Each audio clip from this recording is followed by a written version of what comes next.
जय श्री राम। नमस्कार। कैसे हैं? अच्छे होंगे। हनुमान जी नाराज़ हो गए हैं और उनसे आप माफ़ी मांगना चाह रहे हैं, तो कैसे? हनुमान जी तो आप तो दिखाई नहीं देते। हनुमान जी को किस प्रकार माफ़ी मांगना है और क्यों हम ऐसे कार्य करते हैं कि हनुमान जी नाराज़ हो जाएं? तो विशेष ब्लॉग आज बनने जा रहा है। आपने अभी तक मेरे चैनल को सब्सक्राइब नहीं किया है तो सब्सक्राइब कर लें।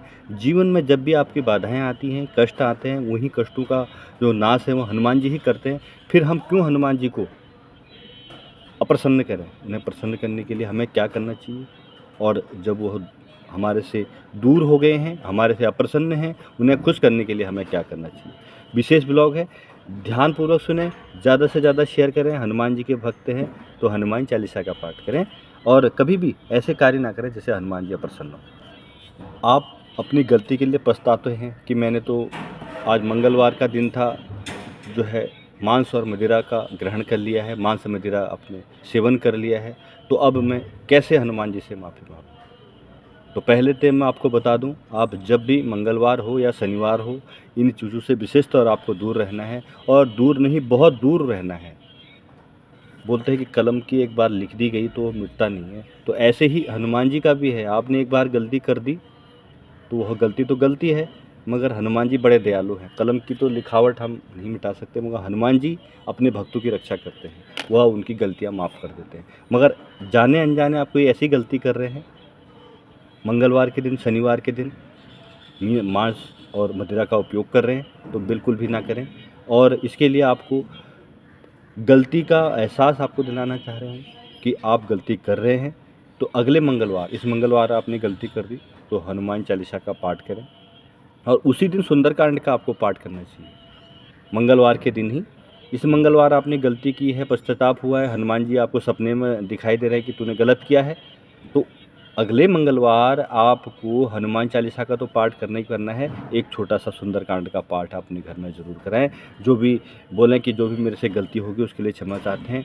हनुमान जी को चोला चढ़ाएं और हनुमान जी को गुलाब का फूल अति प्रिय है, गुलाब का फूल चढ़ाएं और ज़रूर यह कहें, माफ़ी मांगें कि आगे से यह गलती मेरे से नहीं होगी।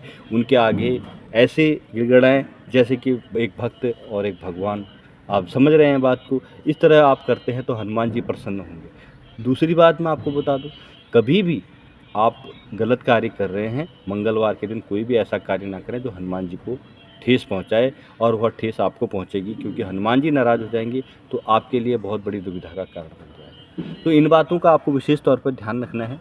यह सभी चीज़ें चढ़ाकर और एक पान के पत्ते में आपको सिंदूर लाकर हनुमान जी को मंगलवार के दिन चढ़ाना है। उसके बाद सुंदरकांड का पाठ करना है और जब भी आपको लगता है कि मेरी सुंदरकांड का पाठ अब पूरा हो चुका है, तो 11 लोगों को, गरीब लोगों को दान देना है और दान में गुड़ और चने का प्रसाद उनको देना है और कुछ धन आप हो सके तो उनको दें दक्षिणा के रूप में, और वह ब्राह्मण स्वरूप या गरीब व्यक्ति हो तो बेहतर रहेगा, क्योंकि आप जो कार्य करके गए हैं उसे हनुमान जी आशीर्वाद सहित समाप्त कर देते हैं, जो गलत काम आपने किए हैं। क्योंकि हनुमान जी अपने भक्त पर बड़े दयालु और प्रसन्न रहते हैं, मगर हम ही कुछ ऐसी गलतियां कर बैठते हैं जिससे हमारे जीवन में कष्ट आने शुरू हो जाते हैं। कष्ट हम खुद ही अपने जीवन में लाते हैं क्योंकि हम अच्छे कार्य नहीं करते।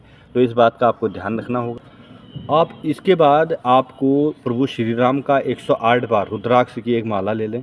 प्रभु श्री राम का 108 बार आपको माला में राम नाम का 108 बार जाप करना है और कहें, हे हनुमान जी, मेरे से जो भी गलती हुई है मैं क्षमा चाहता हूँ।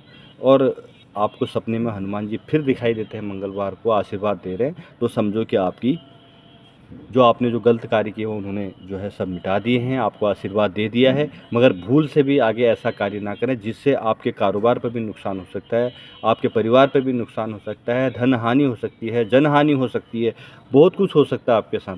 हनुमान जी की आप बच्चे भक्त हैं, अच्छे भक्त हैं, हनुमान जी की पूजा करते हैं, तो विशेष तौर पर इन बातों का ध्यान रखें कि कभी भी मांस और मदिरा खाने के पश्चात आप मंदिर में न जाएं, हनुमान चालीसा का पाठ ना करें और हनुमान जी के बताए गए मार्गों पर ना चलें इस दौरान जब आप मांस मदिरा। तो ध्यान रखें, मांस मदिरा मंगलवार और शनिवार, मंगलवार के दिन तो और शनिवार के दिन बिल्कुल भी उपयोग ना करें। हनुमान जी नाराज़ हो जाएंगे तो सारे दरवाजे बंद हो जाएंगे। आपको दरवाजे बंद नहीं करने, खुले रखने हैं, माँ लक्ष्मी का वास करना है। हनुमान जी की विशेष कृपा बनी रहे। मेरा ब्लॉग आपको कैसा लगा कमेंट में ज़रूर बताएं। मांस मदिरा को नाना और हनुमान जी का आशीर्वाद। हाँ हाँ, जय श्री राम, नमस्कार। आपका दिन शुभ मंगलमय।